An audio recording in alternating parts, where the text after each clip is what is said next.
Pilipinas, ito ang ating bago at mainit-init pang mga balita.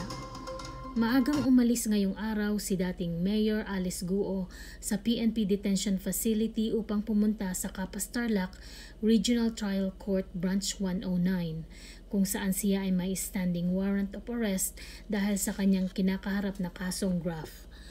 Hindi siya naglagak ng piyansa pagdating doon. Ayon sa abogado ni Guo na si Atty. Nicole Hamilya, ay hindi nagpiyansa ang kanyang kliyente. Ang piyansa sana ay nagkakahalaga ng 180,000 pesos para sa 2 counts na kasong graft laban sa dating alkalde. Sinabi pa ni Atty. Hamilya na for the record, ang kasong ito ng dating alkalde ay yung mga criminal cases na ifinail ng DALG na pending sa Office of the Ombudsman, kung saan sa RTC Tarlac na raffle dahil ito ang korte na may jurisdiksyon ng ganitong klaseng kaso dahil sa pagiging dating alkalde ni Alice Guo.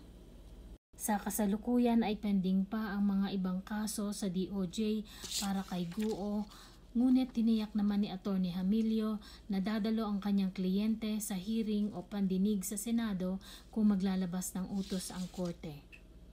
Samantala, ayon sa ulat, mananatili ang kustodiya ng Philippine National Police kay Alice Guo, kung saan mas gusto naman ito ng huli, kung saan mas makatitiyak siya ng kanyang kaligtasan. Iyan muna po ang ating balita. Magbabalik po tayo sa susunod pang mga ulat.